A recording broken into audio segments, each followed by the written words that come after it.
I have what I consider to be yet another example of the kind of droll dualities. Not dueling banjos. At any rate, this goes beyond a certain kind of offhand direction, because it's certainly not the opposite. I'm going to try and get you to see a third part of a two-piece puzzle later. But beyond the area wherein people seem to accept the idea of some success. Now, beyond this area, off at this particular angle that I want to mention tonight, is a place where you've got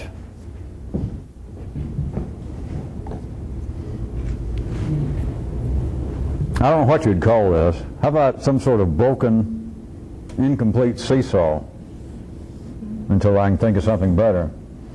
But somewhere beyond, at a different angle of some success, is a place where people say, that is, of course, humanity says, but it's made many people in many epochs say this. And I'm just going to wrap it up and condense this one area that life keeps mumbling about. And it goes like this. People say, some human will say,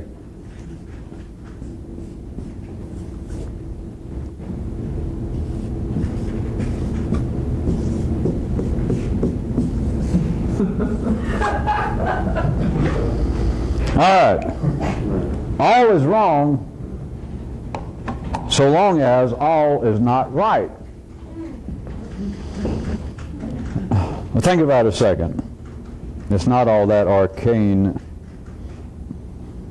and perhaps people nowadays will not even speak in a way that has even the flesh or blush of an archaic turn of phrase, but that's the way it goes. People say, that is, life mumbles through people, sometimes very distinctly enough that they get quoted and remembered, and I'm going to show how it gets into a little more of everyday conversation and thought, but people say, all is wrong. That's one whole side of the little whatever that is I drew, that fractured seesaw. All is wrong so long as all is not right. Now this is a splendid gambit on life's part. It comes out thusly that experientially men will accept some success. Remember, I've already discussed that now. Some success, while they verbally deny same, which is what this is. That they will go along to experience as they seem to be living life itself. And they will take some success as being it. They'll take it as a final statement, a final sentence in some paragraph. They'll accept it as, of course, success. Is the hint behind all that. I hate to just spell it out right, but I did. But they take some success as being success. But they verbally deny it through such methods as this, that life simultaneously has them, and they say that which they actually experience and will accept. This comes about, I'll start off, if this is too weird, I'll start off in a nice, plain, direct, obvious way, is people, religious and otherwise. People all over this planet, the bundles of talking molecules, refuse to compromise with evil. That there is no such thing as a little evil. Now that's much more than some religious concept, because this is also true, if you want to look at what in the 3D world would apparently be almost another door, would be science. Philosophy, but science, let's say. And they say there is no such thing as a little error. I mean, you can't have an equation and it runs on 2 or 3 blackboards down the room, and the guy says, well, now if you're going to get in there instead, I'm going to admit this. There's a small flaw about, I don't know, about, once you get in it, about 30 minutes down the board, once you go, there's a small flaw, but hey, never mind. All right, you laugh because you understand. In the city, there is no compromise with evil or with error. There is no such thing as a little error. That is, back to, all is wrong if all is not right. This verbal insistence on as that other great American philosopher, whoever it was, Cole Porter, said, all or nothing at all. That turns out to be a splendid fuel pump for man, the energy converting vehicle. All right, carburetor, fuel injection system. All right, back to fuel pump if you don't like any of them. Forget the rewrites. This insistence, verbally, not experientially, but verbally, it's all or nothing at all, no compromise with error, no commingling with evil, impropriety. It's all or nothing at all. This is a fuel pump sans pariel. There's nothing like it, except, of course, experience, but that's another story. There is nothing like people saying, we will not compromise.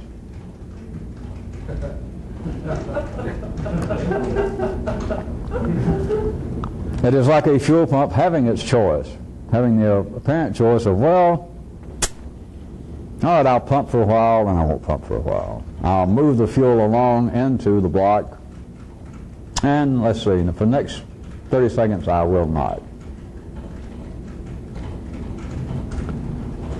The efficiency of all or nothing at all is a part of that which I've described in the past and that all of you experience, that everyone should be familiar with, the certain uneasiness, irritation, discomfort, disquieting of being alive.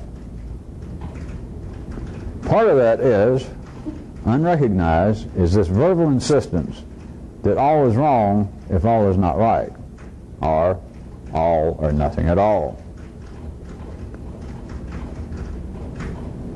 I might also point out to you that this is a cheap imitation of something I've described a long time ago, and that is the revolutionist do-or-die method, which is something else. But this is a very cheap knockoff. And it's everywhere.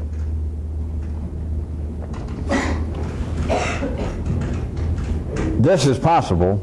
It is efficient for one reason, and that is because ordinary people are still blinded to the fact that life operates on the basis of, uses all, and encompasses everything, all apparent opposites, all specifically apparent opposites such as fulls and partials. Now, when I seemed to be somewhat uncertain that I was going to draw something, you can also look at it, I can think of some more along the way, is you could look at this as some sort of fractured partial reflection of something else, more complex. But what it's playing is a kind of balancing out, in this case we call it, here's the fulls, the completes, and here's the partials, the sums, such as in sum success. The partials, things are partially true, things are partially acceptable, things are partially propitious or good. Not completely. The ordinary intellect does not deal in that way once it is put in the light of its own experience. Now it can sit around after a few drinks or 20 cups of coffee and speak dogmatically. But that is not the basis between its own experience and then what it will say. That is not the basis of what people say that they actually believe. Because they believe, back to my opening sentence, that all is wrong if all is not right. So we're having one of those sticky Mondays, eh? All right, try it this way. Here we go. I got to stick it all together. I'll make it even worse.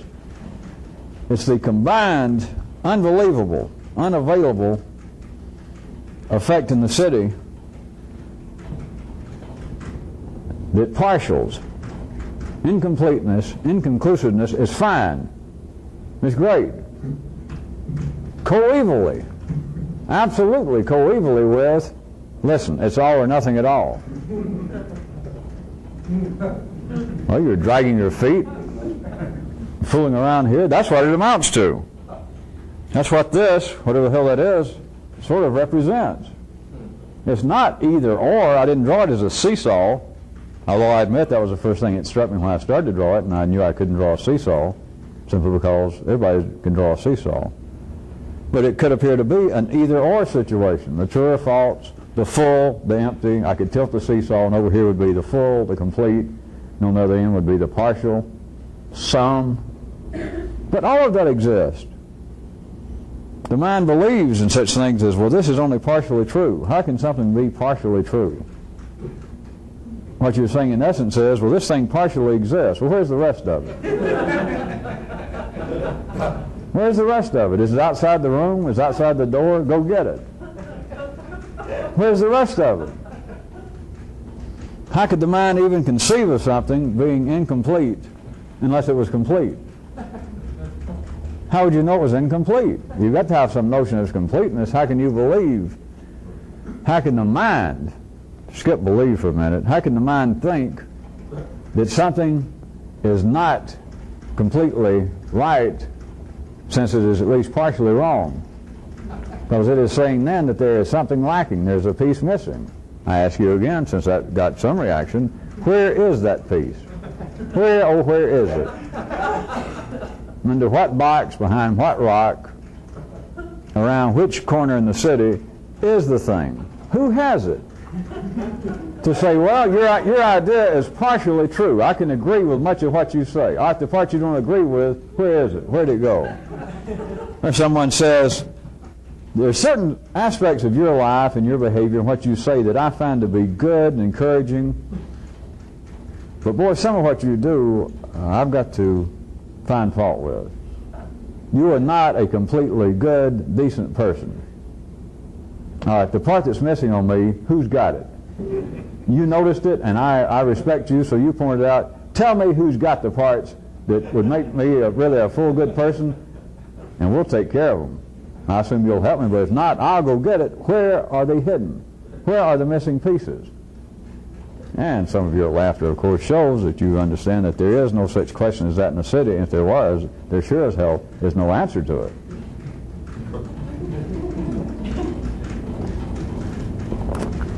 Back to what I consider to be some more of the droll dualities. It's non-verbally, there is an awareness, because life knows this, of course, itself, that there is nothing missing. That we're now dealing in that area of verbal reality and then that other reality. And verbally, back indoors, inside of reasonably intellectually driven and centered people, indoors with them, you would have a real contest, which I may or may not encourage you to pursue tonight. If I do, a contest over which is of the most predominant, the verbal reality or that other one. You should be aware by now that there is certainly no question as to this, that the verbal reality has its own significance, its own power. As to how it might be weighted on a seesaw, I don't know whether we need to get into. I don't know whether we could get into it. I mean, I could, but I don't know whether you want to. Thus far tonight, I'm not encouraged to think that you would, but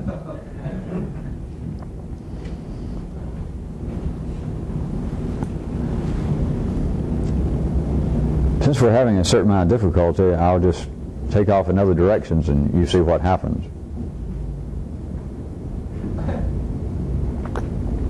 At times like this, it's always good, have you noticed, to apparently get down to something real practical, like everyday affairs that somebody might be able to use, like how to talk your way out of a ticket, or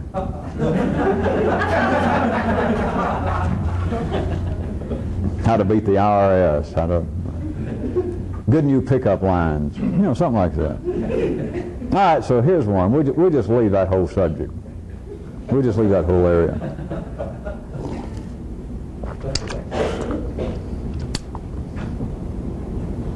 There is a phenomenon that takes place in life And it takes place with you people, see, to make it more interesting.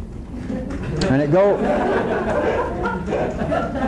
it's a little dance, it's a little scene of which I have been an unwitting partner on more than one or two occasions with people here. And it goes like this, that I would have asked someone to do something, and they undertake it. And by word or deed, they give me to believe that. And then later I find out that it's not totally, and I will say to people, why was it not finished? Why was it not done? And the response that I have received on numerous occasions, and you didn't make it up, but here it is down to you people, the response goes like this. When I say, why didn't so-and-so get finished? Why didn't you do so-and-so? Their refrain is, I thought I did. Think about that and see, so, oh, that's right, we were going to change the subject. Never mind. Think about it. But what a joy that is in verbal reality. To very seriously now, I'm not trying to infer this is beside the point, but to have to lead you into it, if we were talking psychologically and all of that stuff, then I would have to say to you that the people responding thusly are in no way attempting to pull the old polyester over my eyes. That no one is standing there lying to me. That the people say, I thought I did. That is, that they got through with it, and what it was that I asked to be done, they thought it got done. Then, may I add for your edification, what should have been said, which I will say now, is I say, and I'm saying I, it could be somebody else. It's a revolutionist and somebody else. He says, why did you do so-and-so? And the person says, I thought I did. And the revolutionist says, well, there's only one way you could have thought that, and that was not to have checked it. Now we've got a seesaw, if I could pull it off the paper, and we were going to do that. I know I said I wasn't going to, but just a second, all right? It would be like tri-pronged. It would be two and then one coming out this way. Now don't ask me how that would work. Because now you've got, the person says, I thought so-and-so was to be done, the object. And the person says, the response is, I thought I did. And then coming at the other angle is, well, the only way this one can have any weight on it, have any balance, the only way this could be true is you could not have checked. That is, what is the basis of saying, I thought I did? And what's the most common basis for I thought I did? It's cessation of effort. Well, I stopped. Well, I thought I was going to go into an easier area. Try it again. When people say, I thought I did, if somebody says, why didn't you do so-and-so? You said you were going to do so-and-so. Why didn't you do it? And somebody says, well, I thought I did. What is the basis for I thought I did? I'm not talking about some example of me and you now. That's just an example. But what's the general overall basis of people saying, well, I thought I did? Why didn't you play the right ending to that song? Well, I thought I did. Well, why did you think you did? If it went that far, this would not work in the city now because we're playing with nervous systems in a way that they cannot be played with. But the answer I'm going to put onto it is the way the nervous system would vibrate back at that if it knew how. If I said, well, when you played the right end of that song I requested? If I said, well, I thought I did. Then I would have to say, well, the only reason you could think you did is you quit playing. Which is more than true, it's correct. And that's why the ordinary intellect couldn't normally see it, and that's why I got the response, the complete lack thereof from you people just then. That I finished. I finished doing what I was doing, so that must be the end of what I was doing. Well, now, of course, this has nothing whatsoever to do with some success. It can't. No, it can't. Wait a minute. Don't laugh. It can't have anything to do with some success. Because this apparently, now strike apparently, this obviously is success. or at least completion, that I stopped. Translated verbally, I thought I did. How can any human believe that they succeeded at something in the city at the ordinary level? That's the question. Here's the answer. By not checking it. That's the only way. How can people believe? God, I'd hate to see the arrangements of all the stars and the planets and where you people's house is and whatever's causing tonight. I jumped down about 2 octaves. This is real easy, mushy stuff. Are you people already getting the pre-holiday blues or let down? How can people believe that they do anything in life? How is it that people that hear all these great stories, or at least you see them in the movies, somebody's on their deathbed, and they make some great inspiring notation about, well, at least I lived a good life. The only way that somebody in the city can say that is to have not checked what they've done. Not arguing whether they got a time right now to do it. I'm not saying they don't. But they have completed the job, and whether anybody asks or not. Well, let's say a priest or somebody says, well, are you ready to go? What they're saying is, why didn't you finish it? And they're saying, I thought I did. The only reason that you can say, well, I thought I did, is by not checking it. That's the only way. All right, I'll try variation. How is it that people, apparently intelligent people, can take some success as being success? It's quite easy, because you don't check your work. How else? Did I start off at too feverish a pitch? You want me to go back to where this little bit started and the made-up examples I was making up as examples as I was making them up?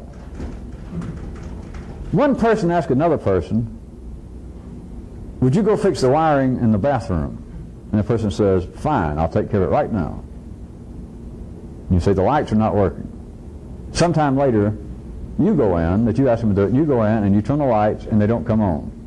You check the bulb, that's not it. The lights don't come on. You go back to the person and you say, why didn't you fix the lights in the bathroom like you said you would? And the person goes, here we are, all sincerity. And they say, I thought I did.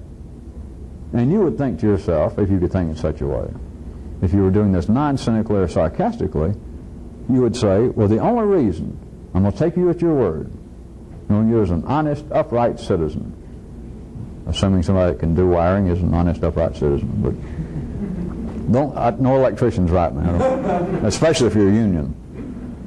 But you think, well, the only reason that you can stand there and tell me, I thought I did, there's only one way you could do that. Very simple. That is, you got through what it was you did. And maybe you're aware that the person was in there fooling around. Noises, lights, the whole building flashing and shaking. But for then you say, why aren't the lights in the bathroom working? Why didn't you fix them like you said? And the person says, I thought I did. There was only one response to that. The piece missing. And that is, the only way that you could think that you did was not to have gone in there and turned the lights on. To whatever you did. I don't know what's throwing you people so much. The person could have spent hours in there. They could have come out and made trips back and forth to supply houses. They could have banged. They could have hollered. They could come out with their hands bleeding. They could have taken hours. And then you go try it and it doesn't work, and you go to them and there they stand, sweaty and blood and all beat up, and you say, why didn't you fix the lights? They go, I thought I did. No matter what they did, what we have now is the failure to check. All it took was to turn the lights, to turn the switch and find out the lights didn't work. Does that happen in life? Now forget, or at least expand it away from any specific example like that. How is it that life operates? And it does not just simply take place between two apparent separate individuals. You do this to you. All human nervous systems do this to themselves. Or why didn't you do so-and-so? And to yourself you think, well, you smart son of a bitch, I thought I did. Ask me a question like that after what I've been through. I thought I did. Now after that, that kind of dual talking ability of the human nervous system can't go any further. Like I was saying in the city, it can't even between people. But what's lacking then, from a revolutionist view, what's lacking then is your ability to yourself is to say, I'm trying to ease this up and make it a little more palatable, evidently. No, hopefully. That's for people in California and New York, hopefully. As you say to yourself, why didn't you do so-and-so? Has something to do with fixing your wiring, all right? Bad habits, things you said you'd do, things you swore you'd never do again. And you say, why did you do so-and-so again? And why didn't you do so-and-so and follow through? And you say, I thought I did. And then if you could say, well, there's only one way that you could say to tell me that you thought you did, and that was to have not checked what you did. And you can't do that. Have you ever done that? Never. Right there is where the big G words takes over. The big G thing is guilt. Why didn't you do what you said you were going to do? And then it can make noise. Like, well, I was tired. They made me do it. I couldn't help it. You are reaching the end of a sentence in your own nervous system. It is not going anywhere else. It is going to apparent would be the job completed right there. But if you were wired up, if you had the ability to do it in a different way, then the first person that started this conversation in your own nervous system would say, wait a minute. Wait. Don't fall off into some Catholic guild or some Jewish guild or any kind of guild. Don't trail off on me.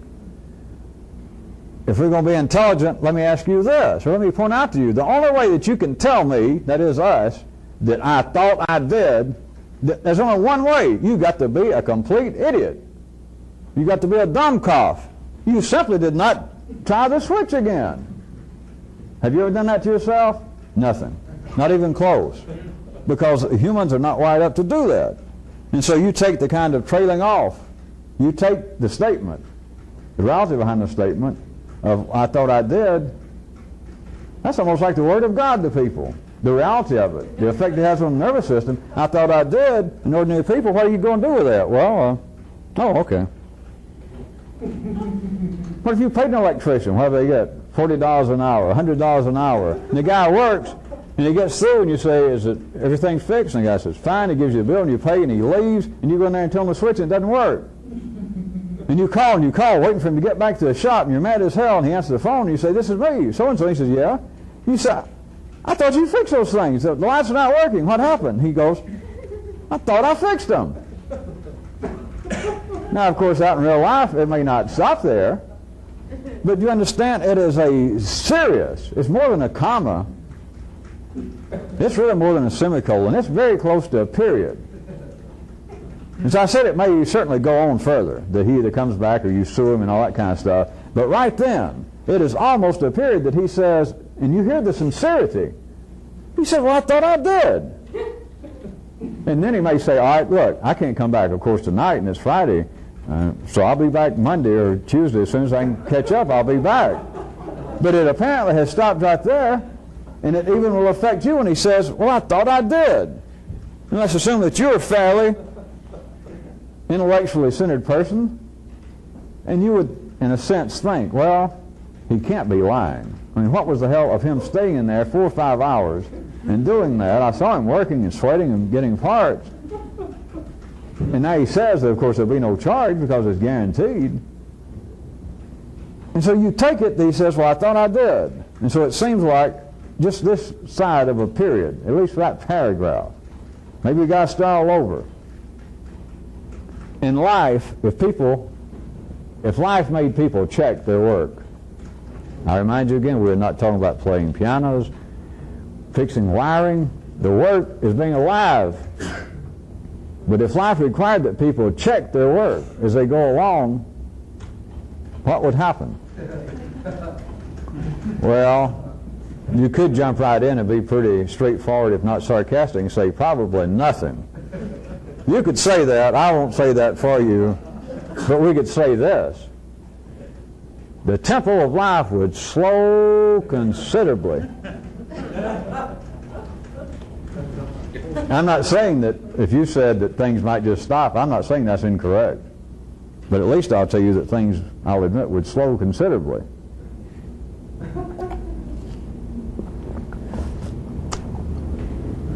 Now, since it has nothing to do with this, and I said I wouldn't do it, can you see any of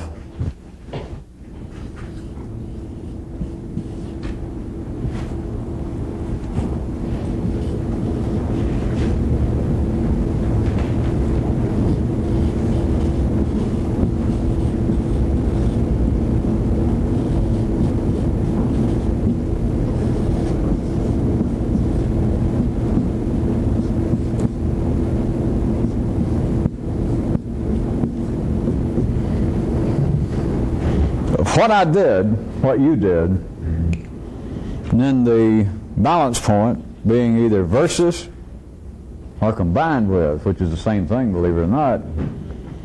So what you did versus or combined with, what you did added to, I thought I did. Oh, come on, I thought that was going to help a little. It's what you actually did. The person that wiring, the person playing the piano, whatever it was, playing the song. What they did, that's one side. Then you've got versus, or combined with, in which you got a partial. Remember, because the person who fixed the wiring didn't fix it. The person who played the song did not play the ending. So what they did is one part. Then it's either versus or combined with what they did, saying, I thought I did.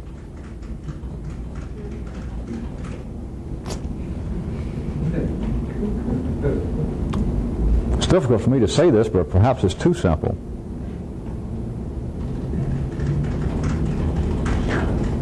By saying, I thought I did, you're taking up for not fixing the lights. It's a make-up exam. It's a continuing fill-in-the-blank quiz by life. This life asking, and you just think it's another person, a customer, somebody who asked you. But here's what you did. That was the action of it. And then it seems to be lacking. Somebody says, no, you didn't fix it. Why didn't you fix it? I thought I did. So you add that with what they did, which did not complete the job, but you add, I thought I did, and what do you get? You get some success. But it seems adequate for the time and the place and the city.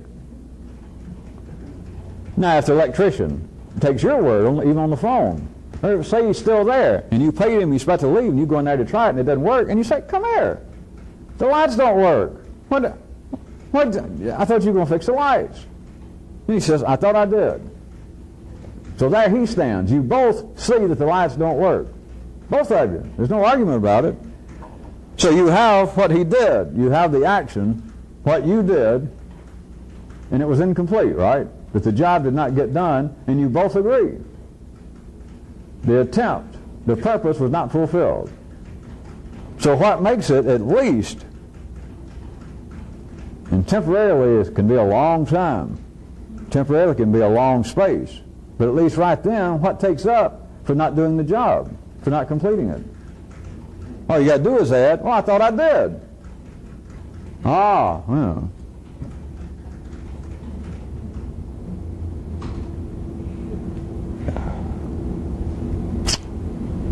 Well, in desperation, I'll say this for the third time. This, although it applies, this, if you don't get away from examples of electricians or anybody else, you're going to miss it. We're talking about the conversation. We're talking about that which turns you or makes you a bundle of talking molecules. It is this verbal reality and then that other one. And things are arranged in such a way as when that other one seems to be nascent, burgeoning, incomplete. It's no problem. Ain't no problem. We can fix that. Are you a specialist? Yes, I can fix that. What are you? What's the problem? Is it wiring, chemistry, philosophy, religion, theology? Whatever it is, it can be fixed. How so? Watch me. I thought I did. I thought you were going to live a better life, say you to you. I thought I did. It doesn't matter that you're not doing anything. For you people coming by here for the first time on a camel, this has nothing to do with morality. It has nothing to do in the ordinary sense of whether you should be doing something or changing something in your life, but you think you should. So ask you, well, I thought you were going to do better. Now, it doesn't matter that to do better. Let's say in your case, the do better is, I thought you were going to quit getting drunk every weekend and being sick and missing work on Monday and being docked for your pay. Let's assume that that's one of the things, or the thing that you're talking to you about. If you're an ordinary person, you say, I thought you were going to do better.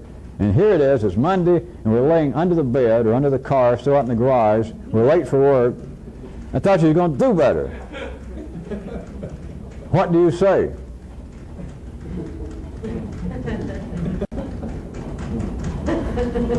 In life, it is partial, it is some success that you can still accuse yourself. That you can still make such a challenge as still partial success. The answer is coming, whether this may be even too sticky, but even there you laid, the answer is still coming from that other part of your nervous system, is I thought I did. Even though there you lay, and you're late for work, and you're hungover, and you did something bad again that you considered bad over the weekend, but you're saying, I thought I did. That is, I thought I did do better. If words would not help take up for lack of action, why in the world, may I ask you, can humans talk? Is that plain enough?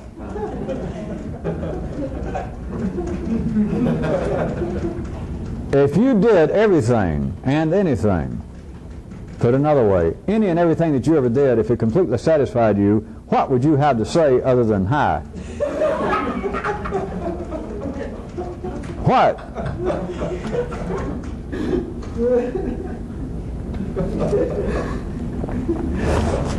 Got to turn the tape.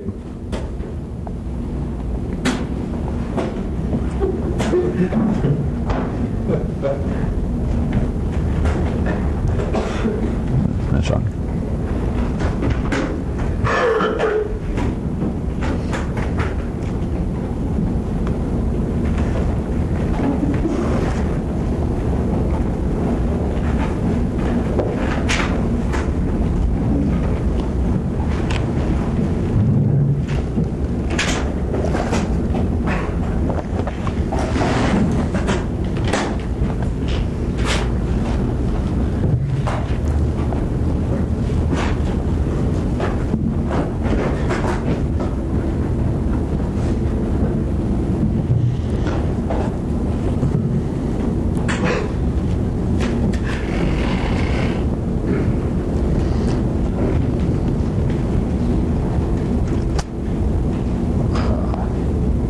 Since we haven't talked in philosophy or history, would you try and take another shot, another view? How about the good old time-honored, I think, in the Western world considered to be the oldest maxim, dictum, piece of intellectual advice, know thyself. And I've tried to get you to have a few laughs at that, to realize that it's been only partially used. All views would have been flawed, or else it would not survive. If it had been understood, nobody would have remembered it, because those who understood it wouldn't talk about it. If you understand something, what's there to talk about? Well, yes, I understand. I'll be glad to describe it. Anybody that says that, you know right off. If you know anything, well, no, you don't. If you did, let me go back to where we stopped the tape, since some of you like that. If you knew what you were talking about, you wouldn't talk about it. Put another way, if it was not true, if you did know what it was about, you wouldn't talk about it. But since you don't know what it's about, the only reason you talk about it is to make up for it. All right. But know thyself comes out in all sorts of ways, the most common one being that a person, now here it is, they say this. Remember, know thyself is a verbal thing. It's letters, and it turns into words. Know thyself. So remember now, we're not talking about something that's laying down on the ground. Know thyself is not a rock. It's not a possum. It's not a kumquat. Know thyself is words. So if you ask somebody, have you ever heard the term know thyself? Here I go real quick. Remember, it's either two people talking or it's you talking if you know how to do it. Somebody says, you ever heard the term know thyself? Yes. What do you think about that? It sounds very promising to me. It sounds important. Well, is it important if you ever tried to practice it? Yes. I've known that phrase a long, long time. I know the history of it. And it is one of my watchwords in life. And how do you exercise this? Well, I try, and I'm observant. I try and watch what's going on around me. When I do something, I ask myself later, why did you do that? I ask myself, what motivated you to say that? And I do such as that. Or I'll be at a party, or I'll have a meeting with a boss, and I'll go home and I'll take some quality time out to be by myself in my own space, and I'll ponder, I will think, I will ruminate.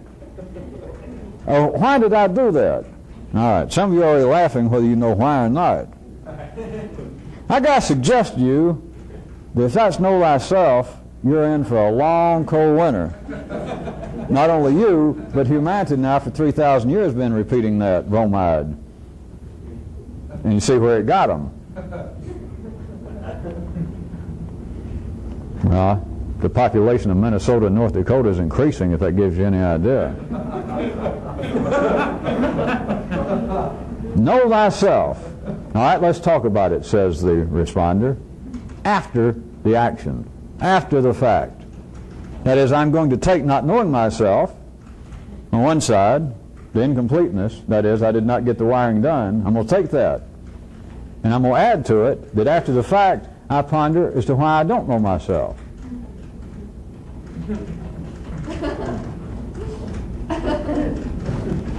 If you've got to study yourself, it's proof positive. Here it comes again. It's proof positive you don't know yourself. And don't let yourself say, well, hell, that's self-evident. No, no, no. It's also proof you'll never know yourself.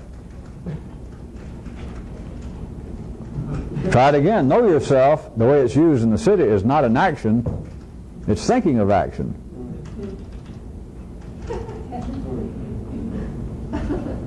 All right? Philosophy is not action, the way it's practiced in the city. Religion is not action. It's thinking of action. Are you totally religious? You ask a religious person. Well, I try to be. I thought I was. But to tell you the truth, no, I'm not as good as I should be. Well, why aren't you? And then no matter what they say, the truth is because I can't. Because I don't have to, I can talk about it. And we're not inferring, or I'm not inferring in any way for you people riding ostriches going by for the first time, that there is some objective thing that ordinary people should be doing. But it's the way that they're already wired up that they believe that there is something I should be doing. There's something lacking in me that keeps me from being totally a good or religious person. But here's the part that they cannot speak, and that is, of course, I don't have to as long as I can talk about it. If you try and look at a person's life from a revolutionist view, then let's say their life was one sentence. Whatever the hell that means. One sentence is their life. Nobody lives a complete sentence. That's why everybody's dissatisfied. Seriously, partially, a little bit, a little disturbed. So you've got, and here let's say that we've got some sentence, and it goes up to this point, and then you got fill in the blank time. So you got that much.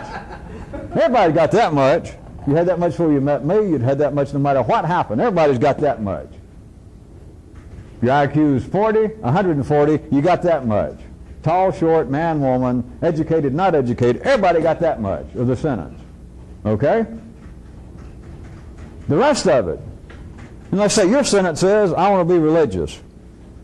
Maybe you're passing for religious. Maybe you're a minister, a priest, a rabbi, a fanatic, an electrician even.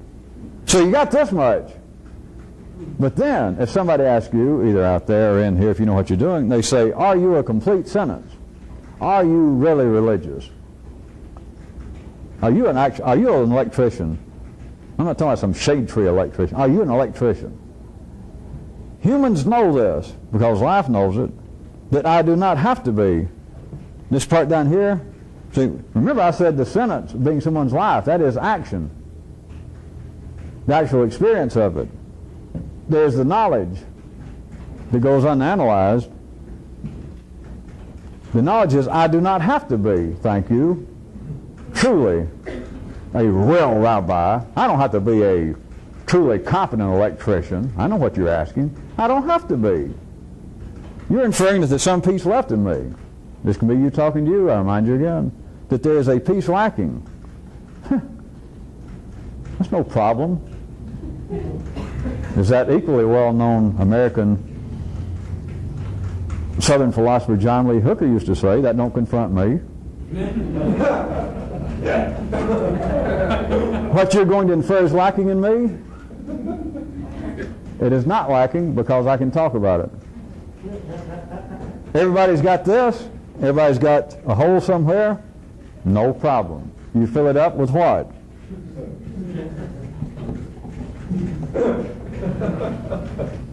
Sometimes known, a.k.a. as, I thought I did. You end up with a feeling, although it's an unsatisfied feeling, but it's like eating too much of the wrong food or just too much, that you almost feel temporarily satiated, which is some success, by filling it in with words.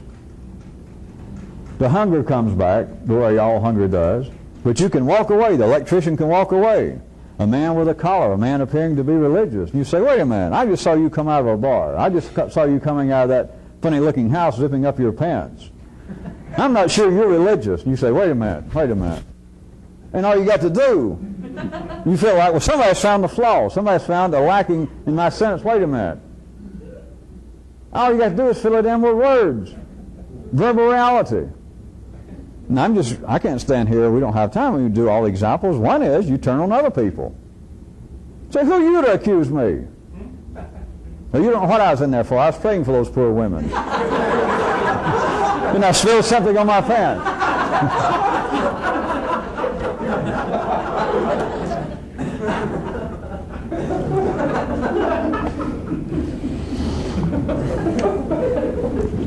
Also, all of you should be able to remember now what I was pointing out, or tried to fairly plainly several nights ago.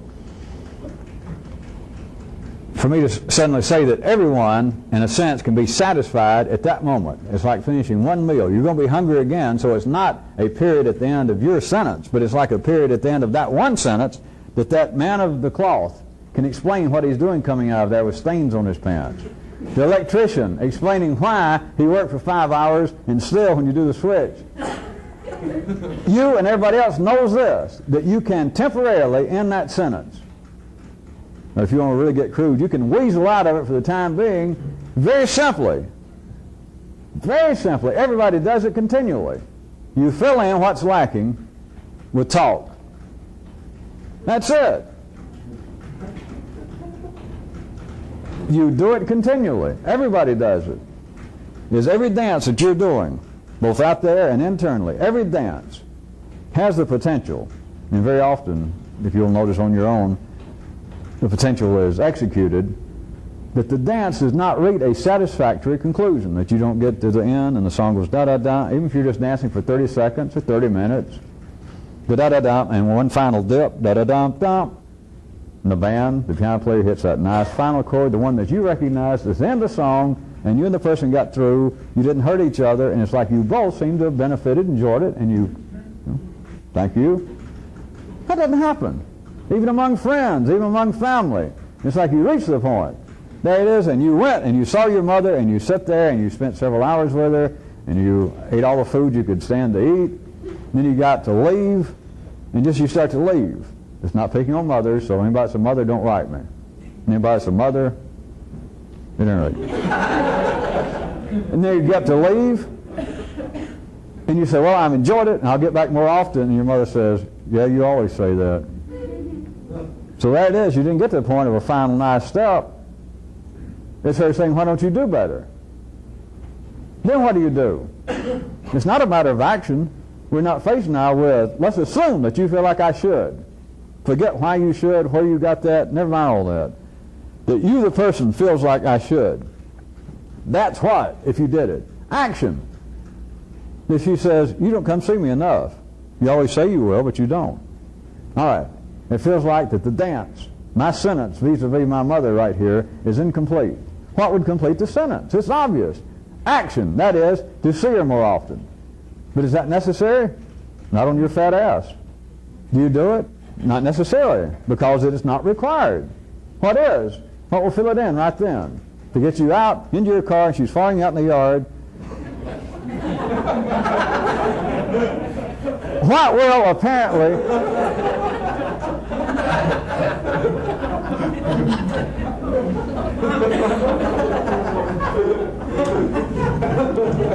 remember, this could be you following the electrician out. Well, hey, you can't leave, the lights still don't work.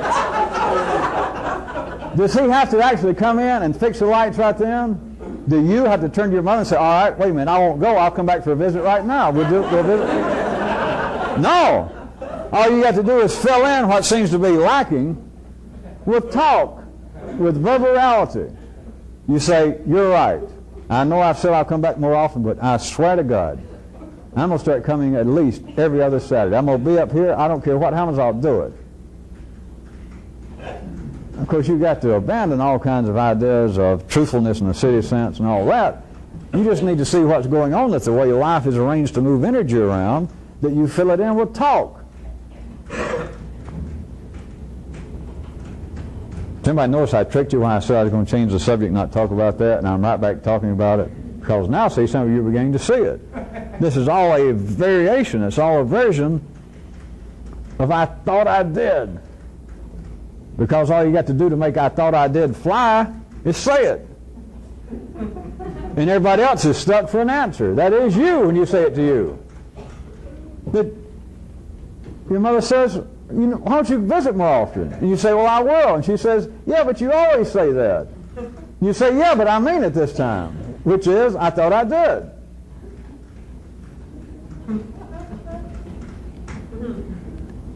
The lights still don't come on. But I thought I fixed them. What's your response to that?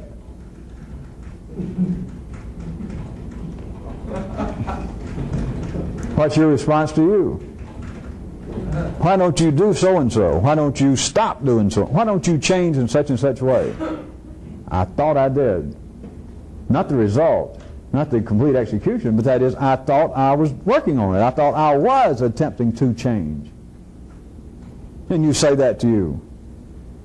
What's your response? What can you say?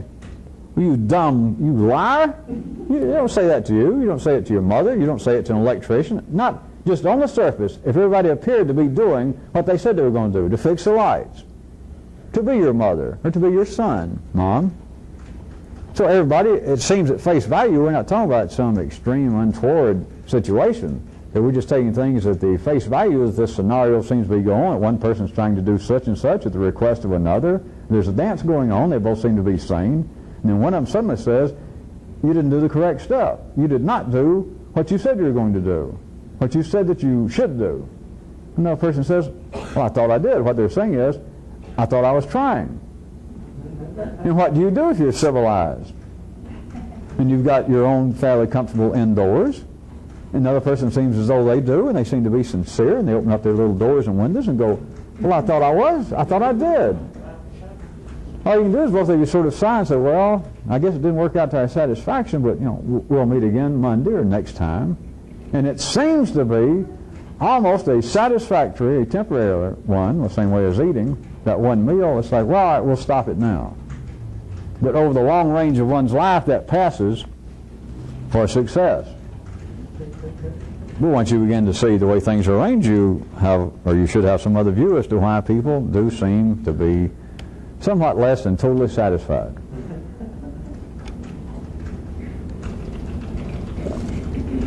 And you might see, since I admitted I lied to you and went back and talked about it some more, of me saying that this kind of insistence on all or nothing at all, while simultaneously taking some success as being success, is a splendid, and it's a singular, it's more than splendid, fuel pump in man, the energy converting vehicle. To be driven with that. It's like octane that you can't refuse. It's like octane, I guess, gasoline put out by the mafia. It starts flowing through your system and you can't refuse it. It will drive you. Anybody ever, since we're here, wondered why so many people that believe that they're interested in such activity as this throughout history want to go off and get in some kind of monastic situation, not talk, not actually do much of anything, just sit around? Oh, I know they come up with these ideas. All right, we're going to sit and meditate. You know, sit and do nothing. Consider that. Just let your mind kind of go blank. It'll take you years. Maybe you'll never succeed, said the head monk. We're not saying that you should succeed, but it's a matter that success is in the attempt. So don't talk. Give away all your belongings. We don't use money here. Nobody's on top. Nobody's on bottom. And get up every morning and go over there and sit and meditate on the nature of nothingness. Well, that's for sure not connected to any of this, is it? Don't talk. Don't fill in the blanks. Become a blank.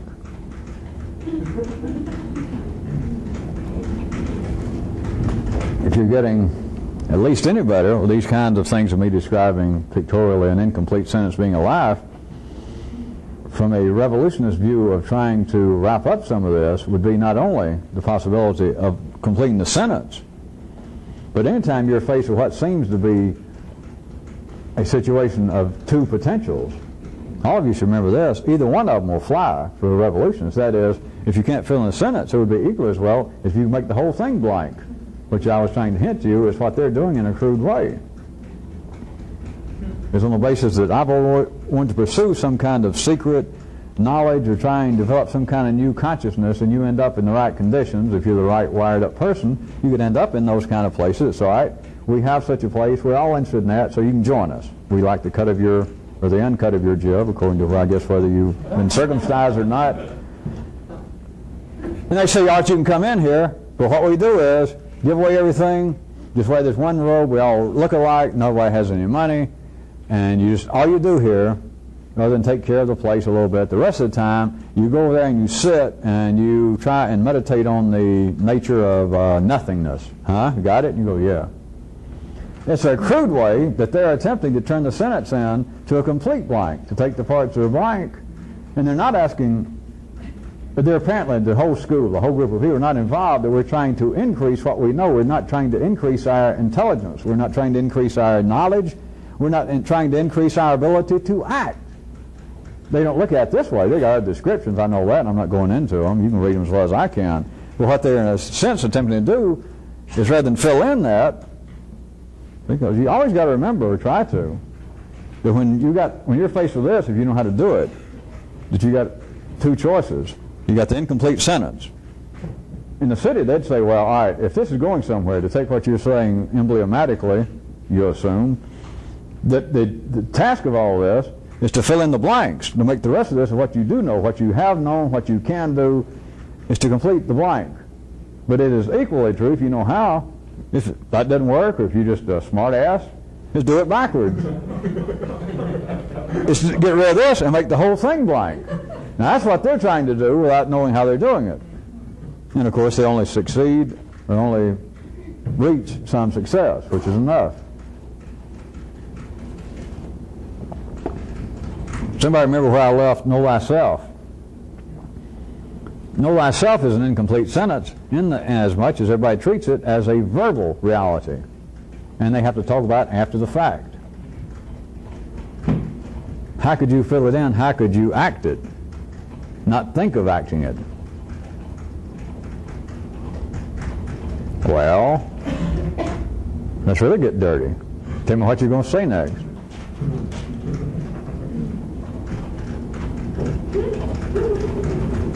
All right, make it simple. Tell me what you're going to do next. All right, let's make it real simple. After you get through doing and thinking what you're going to do and think, then tell me what you did and thought. How about that? Then perhaps you might be, at least in the running, for the Pseudo-Socrates Award of the Year.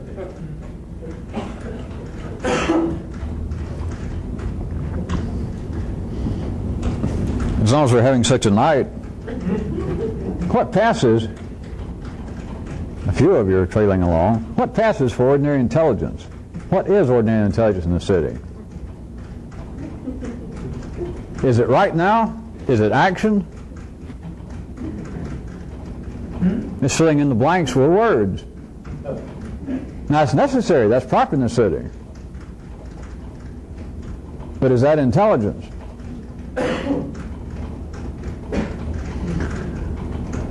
How about last time we met? And I was talking about the great indoors. And I was trying to get some of you to see even how the idea of the great indoors, of there actually being the weather,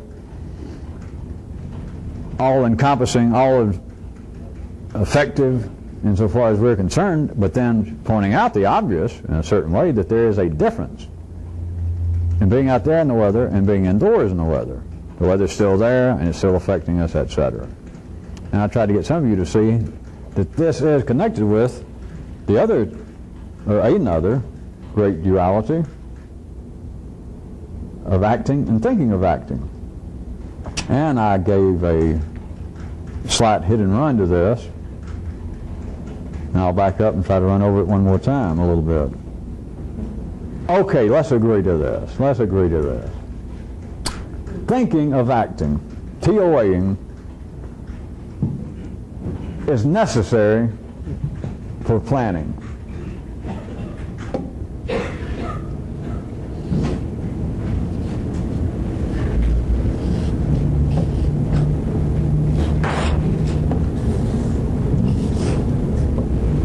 Thinking of acting and acting. Now let's just admit it. There's no sense in me playing around with words. I got to face facts sometimes. Thinking of acting is necessary for planning. It's so obvious. It's such a good setup line. I got to do it again. Just think. Well, it's got to be. This is nothing foolish. It's not mystical. It's not even weird. Thinking of acting is absolutely necessary. Okay? All right? For planning.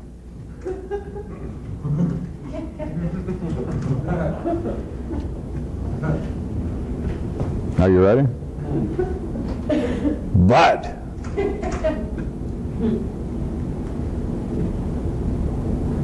planning itself wouldn't be necessary if it was possible to presently act. Well, I've got about the same amount of people left right then that did Friday. That was real hard to hold on to that one, wasn't it?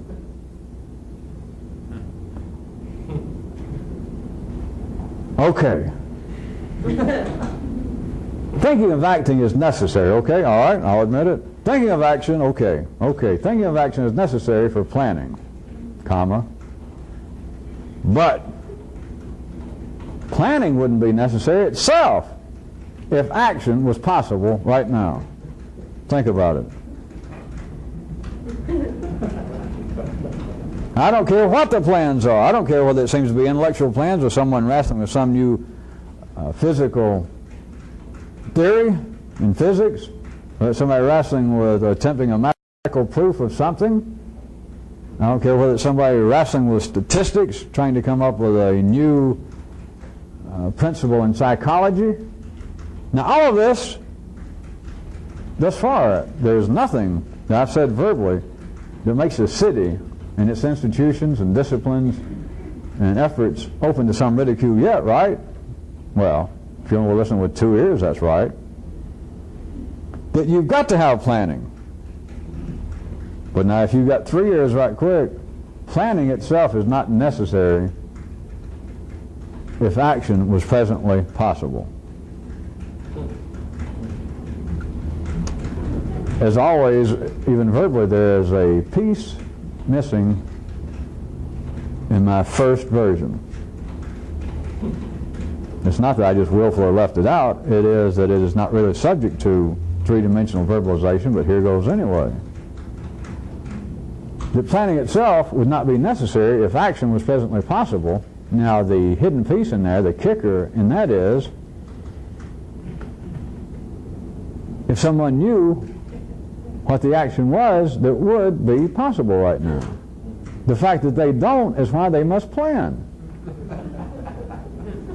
You get just one glimpse right quick, and it's just as obvious as a freight train about to run over you, but just as quickly, it's like it's on top of you and you're underneath and you can't see, and where did it go? No matter what it is, if you've got to sit around and make any plan, I don't care how minuscule, how minor, how innocuous it may seem, or how long range, how gigantic, how far may be the implications of the plan, the only reason you're doing it is that present action does not seem possible. Now, it could be that your nervous system, if it's falling in this, could say, well, wait a minute, it's not that simple. It just means I don't have enough information. You can talk all you want to. What I just said will not go away. You can say, well, I need more information. It hadn't moved what I said. Well, I don't have enough experience. I'm not well versed enough in this one area. It's something new to me. I've got to make plans. Do. How has that affected what I said? The thinking of action is necessary for planning, but planning itself would not be necessary if present action was possible. And you can say, well, I don't know if it's possible now, I don't have enough information. What I just say? The only reason anybody plans is they can't act. And you can say, well, you can't always do that because a man can't go on with this mathematical theory or this attempted mathematical proof of something. He can't act on it until he has more information. He may be waiting on more statistics to come in. Yeah, I got it, didn't it? No. The point is, you cannot act, whoever you are. You cannot act in a way that to you seems to be possible, that is, pertinent, profitable action, total action, right then. So therefore, since it can't be all right, it's all wrong. And if it's all wrong, that is, it's not completely right, then what's in order? Additional planning. That's what's in order. There's no doubt about it. Anybody in the city knows that. Anybody with a modicum of intelligence knows that. If they indeed had a modicum of intelligence, they would understand what I said, that planning itself is not necessary if action was possible. Since I don't seem to be running a great risk of losing too many of you right now, I'll go ahead and run around the corner for any of you that are good. The present action is possible. It's going on right around the corner. That's the only reason it's being trailed. It's like vapors running down. It's like pieces coming out of another dimension that's here, that's making humans then be involved with trying to make plans about this, trying to think about it. That means it's already happened. It's already an action around the corner. It's already a 5D action going on. But it may be hundreds of years. Don't worry about the time limit. It could be a year or an hour that humans are involved with. Wait a minute, we don't have enough information. We haven't gone far enough. All progress is a matter of one step at a time, blah, blah, blah, blah, blah. So we must make additional plans. We must think of acting. You can't act if you don't know what you're doing. You'd be an idiot, right? But I just want you to know that everything that people dream about, everything that people are planning about is already a reality somewhere, or you would not be, that is, any human. Don't take it personally like you had something to do with it. You and other people would not be thinking about it. You would not be planning it. You would not be thinking of acting along those lines unless the action of it was already a fait accompli around the corner.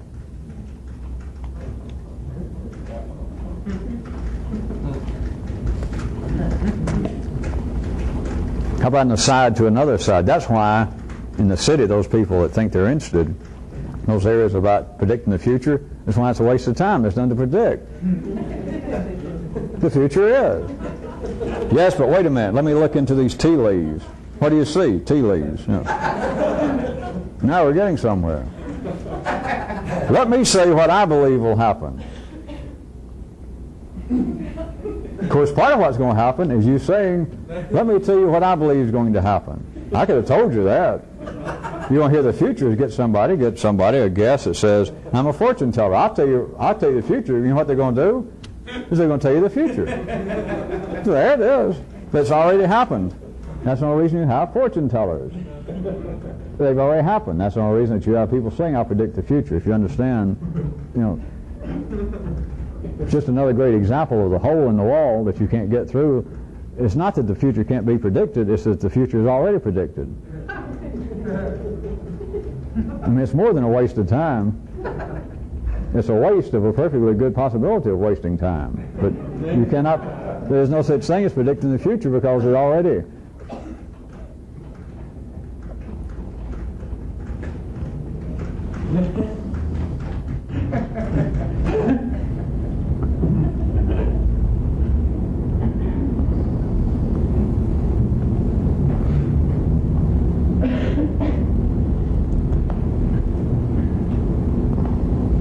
How about knowing a little piece from last meeting night? I was talking about the indoors. You're indoors, man's indoors.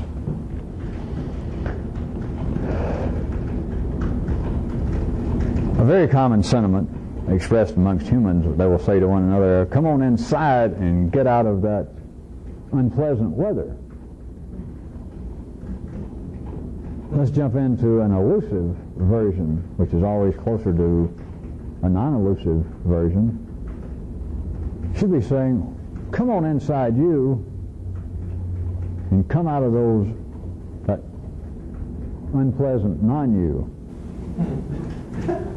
What's the sense of having the indoors unless there's a sense that inside is you and anything on the other side of the door is not unpleasant weather. It's not nasty, unpleasant weather. It's nasty, unused. What's the purpose in the nervous system? Being able to talk. What's the purpose in the nervous system? Being able to apparently fill in blanks of action with talk. What's the purpose? To what ends, not the end, but to what possible ends is it that humans can apparently, through the nervous system, fill in that which is lacking in them by talking about it. That yes, what I'm going to do, what I did before you met me, the kinds of problems I've had. To fill in the action, the apparent lack of action, of satisfactory action with talk. What is the purpose of the nervous system were it not that the feeling that at the end of my skin, at the end of my tongue, at the end of my senses, is the doors to me. At least right here on the skull, you can't get in there. I can smile and say, yes, dear, yes, boss. But inside, I could be hating your guts. I could be devising devilish plans for revenge on you because there's a door through which you cannot see. And outside of that is obviously the non-me. What other purpose is there of having an indoors if it's not to keep everybody out? The crude reflection, as I did point out, is people say, well, we need houses, we need shelters, we need an indoors to get out of the elements. Exactly. But when you get past lightning and thunder and the cloudiness and the moisture, what are the unpleasant elements? Non-me's. That's the unpleasant elements. It's not inclement weather, it's inclement people. It is to not get in the safety of me to get out of the unpleasant weather. It's to get out of the unpleasant non-me's.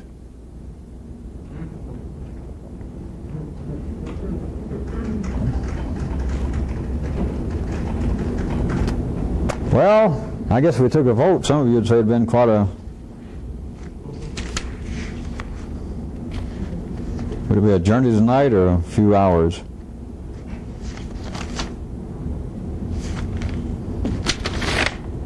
I guess I'll stand here and pretend I'm looking for something for a few minutes. See, and let it calm down, and then look off and say, well, I guess I'll stop, or maybe I'll think of a joke.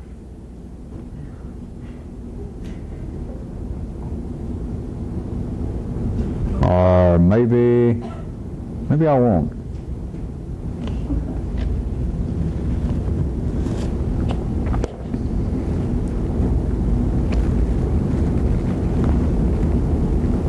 There is very easily seen, not easily remembered,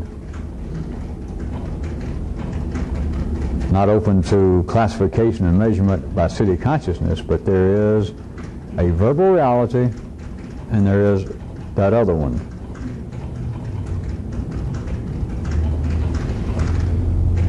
Into which classification, in your experience, the way that which you're doing it, does this fit?